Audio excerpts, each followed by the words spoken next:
Hey there, it's me, Austin Deering. You're listening to Trainquil Sojourns Episode 3. Let's go on a walk together. The first thing I'd like to do is apologize for the decidedly untranquil derailment of last episode. The email from Mason McDormand brought up some old baggage that I was not ready to announce on a podcast, and as soon as that old baggage was disturbed, the cockroaches of shame and rage began to scramble. But please don't worry. For today's podcast, I've taken a powerful cocktail of drugs that you might call downers that will keep me mellow as mellow yellow. I just hope I don't fall asleep. I keep feeling my eyes start to cross. My promise to you, dear Sojourner, is that this podcast will keep the promise detailed in the title from now on. These will not be chaotic romps. They won't be spiteful stayovers. They won't be gruesome voyages, terrible treks, or horrible hikes. They won't be violent visits, no-good jaunts, too-bad traipses, murderous gallivants, big-bad bus trips, sorry this sucks safaris, fire festival flights, or hate crime hops. They will be tranquil sojourns. I have not been happy with the sort of spontaneous feeling of the pod. I know it's a low-pressure listen, but I feel like it needs segments to flush it out and make it feel more robust. And I'm going to start doing that. For instance, I'm making Mailbag a regular segment. Speaking of which, let's take a peek.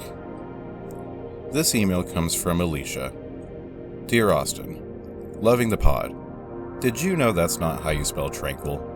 Thanks, Alicia.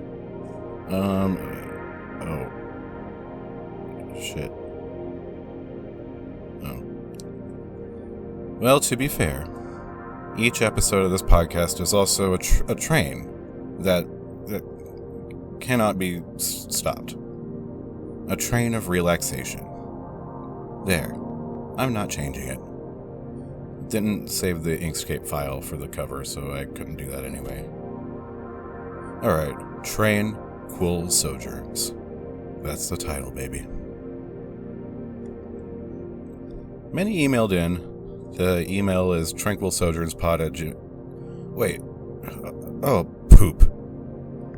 People might be sending their emails to tranquilsojournspod@gmail.com with the I and without. Oh, damn it. I guess I'll just have to get both emails then. Many emailed in because during my rageful rant last episode, I accidentally revealed that I am homeless and living in an abandoned convenience store. They want to know more about my situation. Like, how am I able to record a podcast? Does it have electricity? Have you encountered the police at any point? Have you ever seen the movie You've Got Mail? No, I haven't. But it sounds very prescient in today's age of AOL. I will give you some details about what's going on with me in a new segment I've titled, How Am I? And I encourage you to check in with yourself too, and ask yourself the same question. How am I? Today, I'm not great. I'm actually very hungry and tired from chasing the vagrants that stole my toaster oven. That was the only functioning appliance that I had. Yes, my situation here at the convenience store is very dire, you might say. A little backstory. In 2024, a company called Maverick bought the company called Come and Go and turned all of the Come and Go's into Mavericks. Except one. The one that is now my home. There was something about this Come and Go that actually turned the folks from Maverick away. Maybe it was the black mold staining the walk-in, or maybe it was the colony of Malico Mountain scorpion mongoose that inhabit the cooling mechanism. Or maybe it was the giant pile of parasitic intestinal worms that lives in the janitor's closet. Or maybe it was the Pepsi bandit, who visits every day to steal as much Pepsi as possible by gunpoint. He still visits. He gives me bites of his Slim Jim. A great friend, him.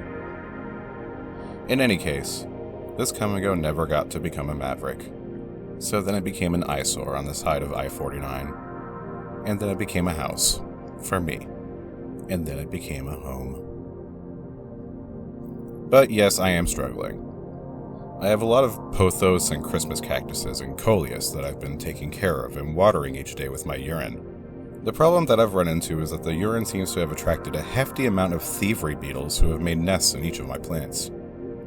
This is a species of beetle that I was not aware of before they became a problem in my convenience store. What they do is they hide under shelves and displays until I'm able to steal a meal, like a DoorDash order off someone's porch, or a bag of food scraps from the dumpster of the village inn next door. Then they team up with each other and wait for me to make the food visible. Then they fly as a unit and push the food off the counter, or sometimes out of my hands. Then they pick up the food and fly it into my Christmas cactus. I guess that's their cafeteria. I've tried a few times to retrieve my food from the plant, but they are so good at working as a unit that they can make a big finger that pushes me away from them. I've been drafting a speech about the danger of thievery beetles to deliver on my creature speech circuit. Of course, I won't say that name that should not be uttered under any circumstance. Mason McDormand of Arkansas Game and Fish. You know I have to spread awareness of these monsters that ruin people's lives every day. Monsters that Arkansas Game and Fish doesn't seem to care about. Monsters that cause people to starve. Maybe these monsters should visit a certain person's mansion. Maybe then they might give a shit about the struggles of the common man. Maybe... I'm getting ahead of myself. It's important for Trainquil Focus to be focused on the now and not obsessed with the future, and I will follow my own advice, as attractive as it is to imagine an ideal future. Mason McDormand, you should focus on the now as well. Don't worry about what might happen to you in the future. Or your expensive steak dinner, which I know you love each Friday night. Don't worry about that. I wouldn't.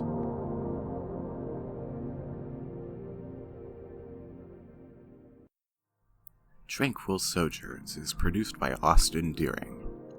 To ask a question, request advice, or to simply offer your own musings, send an email to tranquilsojournspod@gmail.com.